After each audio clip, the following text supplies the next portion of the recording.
Is this thing on? Welcome back to Big Mouth, and fancy seeing you here in June. Are very welcome, my friends, and especially my enemies. Come in, sit down, no touching. I don't do the touching. So very exciting news this morning here on Thursday's edition of the DCEU Daily, as I forget my days, but I got there in the end, didn't I?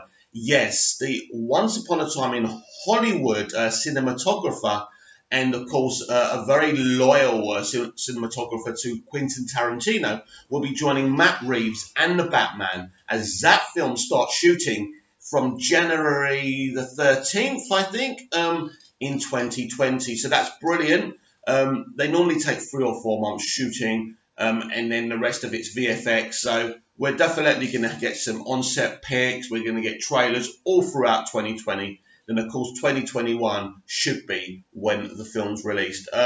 There's a lot of films shooting next year. Lots of DCEU films. Should be the Flash movie as well as the Batman. Black Adam, Shazam 2. So a very exciting year next year. Lots going on. And, of course, we've got Wonder Woman 1984 and Birds of Prey.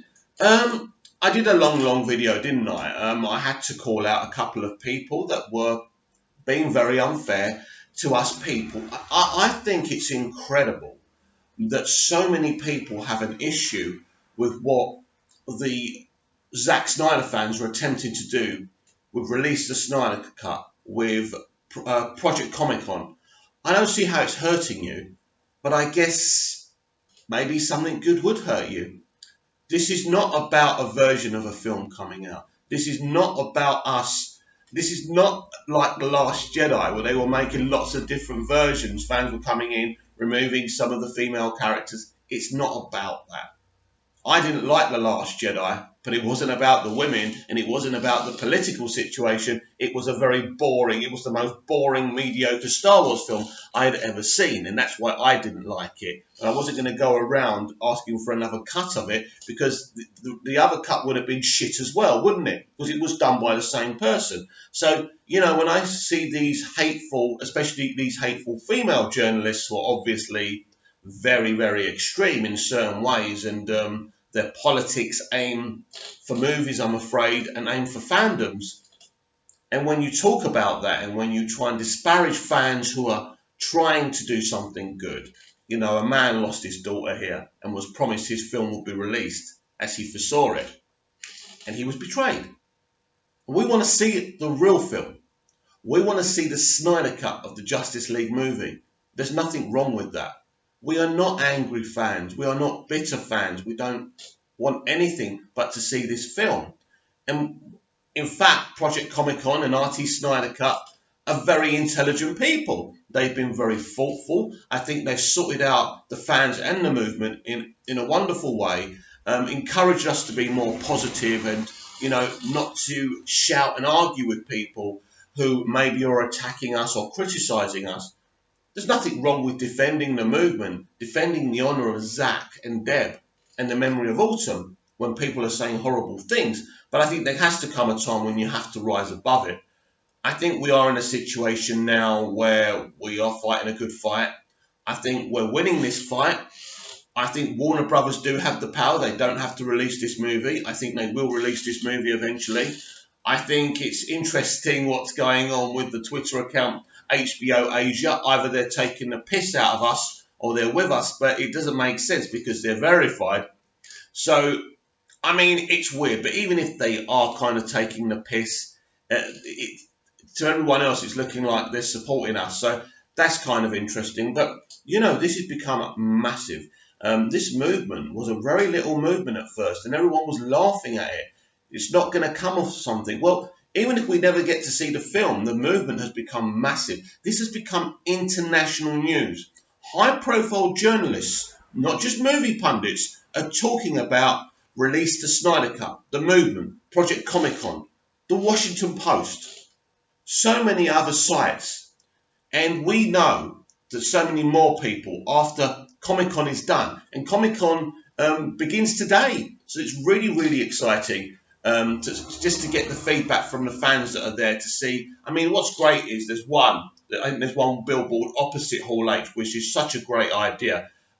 Worth the money, absolutely worth the money. And everyone who goes there or comes out of there is going to see that billboard. So it's in their faces. I don't know why Warner Brothers didn't go there this year. I don't know if it's because they wanted to avoid us, they wanted to avoid the billboards. I don't like the idea of driving anyone away from Comic Con because yes, it is for fans to celebrate pop culture. There's no question about that. But there's nothing more celebratory, as far as I'm concerned, than fighting for something that we have a right to see. The man who filmed this film, who sweat blood for this film, and his wife want to see this cut of the film. They want it released. They want the opportunity to finish this film and put it out there either in cinemas or on a streaming service or on Blu-rays, 4Ks and DVDs. Zack Snyder and Deb Snyder want that. They want that. They want that as passionately as we do.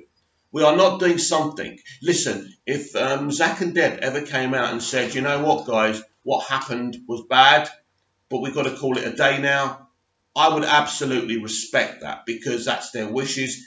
It's his cut at the end of the day, and as badly as I want to see that cut, and I do, I really want to see it because I think it's going to be amazing. There will be respect from me and say, do you know what, I ain't going to talk about this on my videos anymore. It's done. Let's move on. Let's talk about the future of the DCEU. I know a lot of you wouldn't like that, but I think it's important to respect people's wishes. And also, if we didn't respect Zack's wishes in that context, then all these kind of horrible journalists coming up criticising us would actually be right about us, wouldn't they? You know, the DCEU is a unique collection of films. It's absolutely a unique fandom. I've never known a bunch of such intelligent fans. When I think of people like John Aaron Garza, such an intelligent young guy. Chris Wong Svensson from Ping Pong Flicks, such an intelligent guy. And there's not just those guys who have been quite successful from campaigning for the Snyder Cut, but actually people you've never heard of. There's lots of people out there. Obviously, the Screen Junkie's been very successful as well. He's a great guy, and he's an intelligent guy, obviously. I've never met such an intelligent group of people who happen to be fans. So when I hear people criticising us, and I mean, I'm not going to talk about myself here. I mean, that's for other people to say, isn't it? But I think we are a group of nice, passionate, intelligent people. And I mean, only intelligent people could do what Project Comic Con have done, what RT Snyder Cut have achieved. So I just think it's absolutely beautiful. I'm proud of each one of you. And all I want to say is just keep it clean. Don't fall for their toxicity. I did those reactionary videos yesterday because I thought it was important. I thought it was important to say something to those journalists, to say something to the Mary Sue, and I forgot the other bird's name, but basically it was important to respond to those articles intelligently, and I felt I did that. I felt I sat both those articles down, especially when you see the Mary Sue saying we deserve to be mocked and laughed at. That says something about them rather than us. So we're not really the toxic ones, they are. And it's sad when people say that, you know, fans have got this kind of self-entitlement. And I spoke about that as well. Obviously, we're self-entitled. We pay money. When I pay for something, I'm entitled. So a piece of quality, when I expect to get something and I pay for it. And that's the way consumer-based industry works. That's how business works. The customer is always right.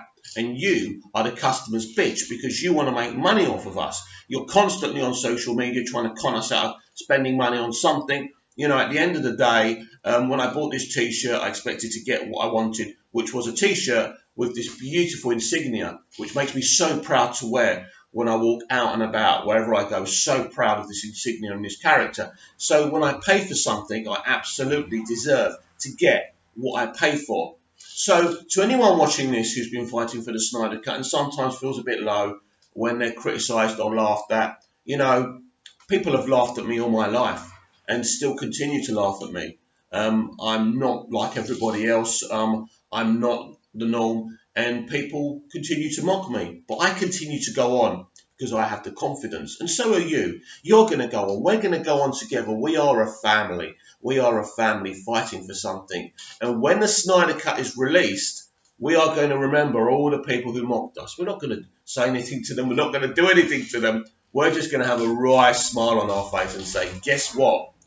We got them to release the Snyder Cut. I shall see you in the next video.